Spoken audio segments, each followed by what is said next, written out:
Во студиото со вас, Маријан Ников. Добро утро, вести во 8. Премиерот Христијан Мицковски остава можност да се разговара со опозицијата и за друг модел за гласање на диаспората надвор од електронско гласање. Во гостувањето во тема на денот ја повика опозицијата да продолжи со диалогот. Власта е подготвена да разговара за сите модели со кои би се зголемила излезеноста на гласачите на диаспората. Премиерот Мицковски со отворен повик до опозицијските партии да се најде начин за да се улесни правото на гласање на македонците во странство, откако пропадна обидите за измените на изборниот законник поради блокада од опозицијските партии. Ево, јас јавно кажувам, дајте да најдеме начин како да го зголемиме гласањето на диаспората. Не е битно дали тоа ќе биде електронско, дали ќе биде со писма. Дајте да најдеме начин, не е битно. Да најдеме некоја пракса во светот како би успеале на тие луѓе да им овозможиме правото на гласање да го остварат на поедноставен начин. Бидејќи сега конкретно го давам примерот со австралискиот континент. Вие треба да патувате и по 10 часа авионски за да го остварите своето право и да се вратите назад. Мислам, ретко кој ќе биде мотивиран и инспириран тоа да го прави, ќе признаете. По тема на денот, меѓу другото, премиерот посочи дека нема амбиција да се кандидира за председател на државата, но како председател на ВМРО-ДПМН кажа дека ќе предводи уште една голема победа над СДСМ на следните парламентарни избори. Кога ќе завршам со овој дел од мојот живот како председател на владата, дека ќе се вратам на факултет кај студентите. Јас никогаш не кажав кога тоа ќе се случи. Дали ќе се случи за година, за 5, за 10 и така натаму. Ќе треба овие кои што се уплашени од мене, кои што континуирано гледам и предскажуваат некаков крај, да се потрудат малку повеќе, за да тоа трае пократко. А јас пак од друга страна ќе се потрудам малку повеќе за да тоа трае подолго. Според премиерот, само за 2 години просечната плата е зголемена за 8.000 денари, пензиите на пензионерите за 7.000 денари, растот на БДП од 1,8% сега е 3,5%, а во моментот се градат и 6 автопатски делници. Габриела Лескова, Сител телевизија. Лидерот на СДСМ пак ги повика младите да му бидат сојузник во борба за иднината на државата. Вие сте оние кои не сакате да градите иднина врз лаги и врз систем во кој правдата важи само за некој. Затоа сме тука. Затоа се бориме. Не сме тука за да чекаме подобри времиња, туку за да ги создадеме. Не сме тука за да се помириме со тоа дека организирана криминална група управува со државата.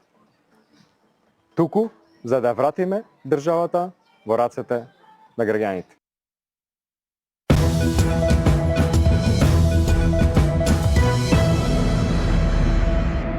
Кривични пријави за двете деца и нивните родители за инцидентот во аеродром, во кој беше физички малтретирано 12-годишно девојче. МВР побара од обвинителството и од судот да преземат мерки за санкционирање за да се сопре трендот на врсничко насилство.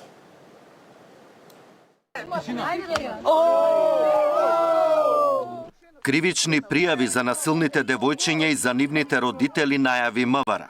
Откако јавноста беше згрозена од видеото на кое се гледа како две малолетнички, тепаат 12-годишно девојче, а тоа клекнато на колена им се извинува. Во полициска станица биле повикани и неколку од децата, кои снимаат, навиваат и го поттикнуваат насилството. Кјутете кога ќе пука! Кјутете! Немилиот настан вчера во полиција го пријавила мајката на жртвата, а бил извршен и лекарски преглед на тепаното дете. Ќе бидат поднесени кривични пријави против оној кој што исполнува законски услови за истото, но и против родителите. Станува збор за кривична пријава насилство, кој што ќе биде поднесено и воено малтретирање и запуштање на малолетно лице. Со што ние ќе си ја сработиме работата како Министерство за внатрешни работи, како што сме ја сработале работата и во рамки на другите случаи во минатото. Но очигледно дека она кое што го работи Министерството за внатрешни работи не е доволно. Односно, понатаму треба да постапи во овој предмет јавното обвинителство и судот. И сето тоа да биде соодветно споделено со јавноста, да преку медиумите бидат запознаени сите оние кои што во иднина повторно ќе се дрзнат да направат вакво насилство, дека за истите следи санкција. Посериозен пристап и построги мерки од страна на институциите кон врсничкото насилство за кое веќе одамна е вклучен алармот, поради се позачестените случаи, бара и адвокатката Маја Ристова.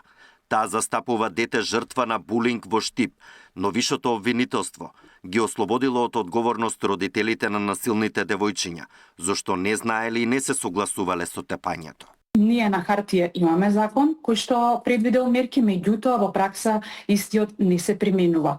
Како што кажав, мерките се благи и треба веќе конечно да се изрекуваат мерки кои што ќе има ефект, кои што во намалат насилството. Овие насилници никогаш повеќе да не го сторат, меѓутоа биде порака и до другите деца малолетници да не го прават истото.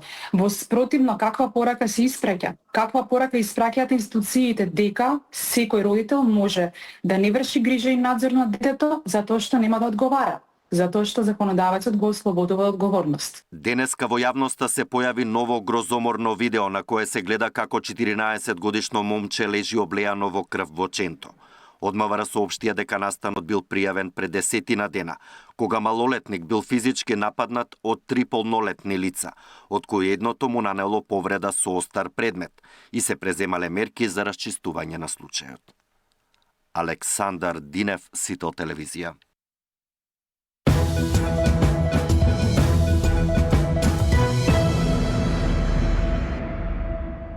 Европската унија ќе прави прераспределба на средствата за Западен Балкан. Оние кои немаат реформи нема да добијат и пари.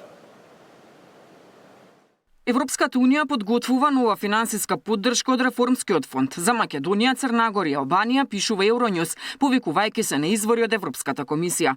Трите земји се сметаат за лидери во спроведувањето на домашните реформи, додека Босна и Херцеговина, Косово и Србија генерално се сметаат за земји што заостануваат, па нивните неискористени пари ќе бидат прераспределени. Средствата што не ги користат Босна и Херцеговина, Србија и Косово затоа што не ги исполнуваат обврските од така наречената реформска агенда, се очекува да бидат пренасочени кон земјите со најголем напредок во реформите.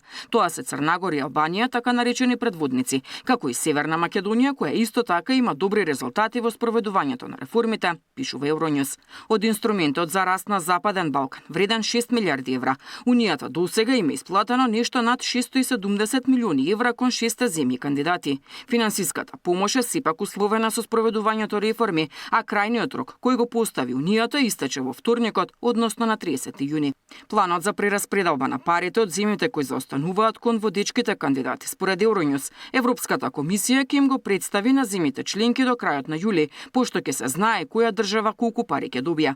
Македонија во мај доби одобрение за нови 65,7 милиони евра, од нив 30,6 милиони евра се наменети за државниот буџет, додека преостанатите треба да се користат за инфраструктурни развојни проекти. Со последната исплата, Македонија досега има добиено 142 милиони евра од Унијата. За да го фати крајниот рок за спроведувањето на реформската агенда, Собранието изминатите денови донесе повеќе закони, како законите за судска и јавна обвинителска служба, за високи раководни службеници, законите за користење на обновливи извори на енергија, за зоотехника и за оружје. Измените на изборниот законник, пак како дел од реформската агенда, остануваат заглавени во собраниска процедура. Деспина Тодоровска, Сител телевизија.